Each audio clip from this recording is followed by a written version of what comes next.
Nicky Ferguson is an amazing woman and has brought that asset to DePaul, where she comes in and she connects with our clients quickly. They feel safe, they don't feel judged, and she's just able to create that atmosphere no matter where she is. We are very lucky to have Nicky at DePaul. She's currently in grad school to become a licensed marriage and family therapist, as she truly believes in the mission of DePaul. So I was born in Petaluma, California, and my mom and dad, we lived out in the country on a little bit of property.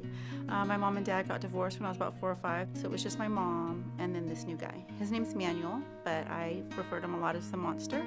There was one time when I didn't water the strawberries, and so he had all these chores that he wanted me to do, and I was supposed to do them by a certain time and in a certain way, his way. And so he came home, and the chore wasn't done. I hadn't watered the strawberry, and I was playing, outside, dancing around, being 8 or 9 or whatever. And so all of a sudden I just felt like this really sharp burning sensation across the back of my legs. And when he got done whipping me, then he walked up and kicked me in the head and said, you need to go get yourself cleaned up and get dressed because you're a dirty whore. And so that is pretty much how my childhood went. And then a lot of violence, a lot of abuse. It turned into sexual abuse. So by the time I was a teenager, I started running away, and I didn't want to be at home. By the time I was 15, I attempted suicide for the first time. By the time I was 16, I was an IV drug addict. There I was, homeless and scared and not sure what to do, and in a relationship with a guy that wasn't very nice, and there was drugs involved. I left that guy and I ended up in another relationship, and then I got pregnant with my first daughter. And when I was pregnant, there was no drugs or alcohol through any of my pregnancies. I was bound and determined to not let anybody take my daughter from me, and so I got into the industry of prostitution. And about a couple years later, I met Slim. Slim was a pimp, and so we moved from the Bay Area down to Los Angeles, and I started working in the streets of Los Angeles, Hollywood, Oceanside, San Diego, and I would give all of my money to him, and I thought that he loved me. And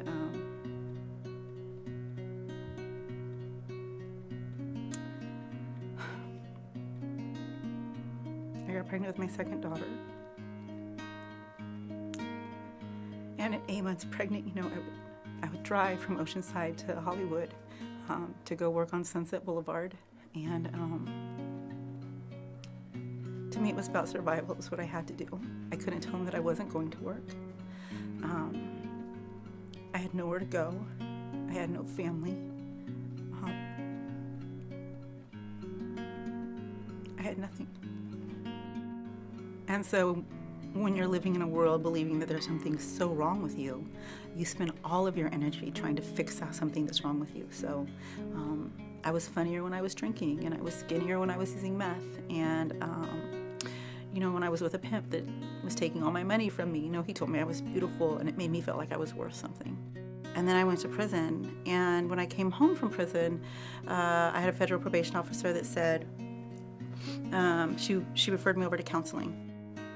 When I go to counseling, my counselor helped me sort of question my beliefs and my values and look at the things that I've been told my whole life through a new lens or from a new perspective.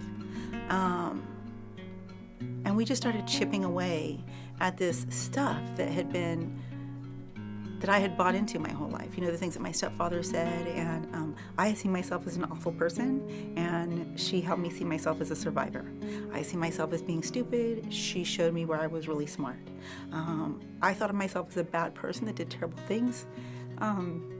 She shined the light on, you survived, right? Like, you're such an amazing person because you survived these things, and you don't look like what you've been through. People fight and struggle with the disease of addiction, not because they necessarily want to be an addict. Nobody wants to be an addict. Addicts generally feel like they're the lowest, trashiest, most lost, garbage people of the world. And they come with trauma, and shame, and they've done things unimaginable that people ridicule and put them down for, but that they put themselves down for.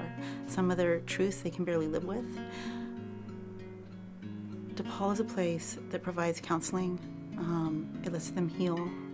It helps them see themselves as a human being rather than a piece of garbage.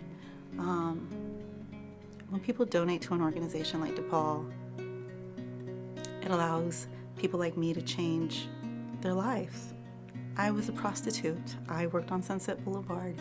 I sold myself to the highest bidder, and I believed that that was all that I was worth. Treatment showed me that I was worth more than that I could be someone different than that I did not have to believe all the things that were told to me my whole life,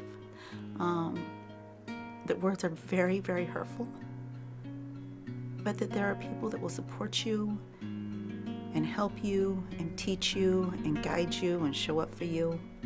And so I'm not the only one. There's thousands, millions of addicts just like me, and they need help. And the problem is that there's not enough beds to help them. There's not enough counselors.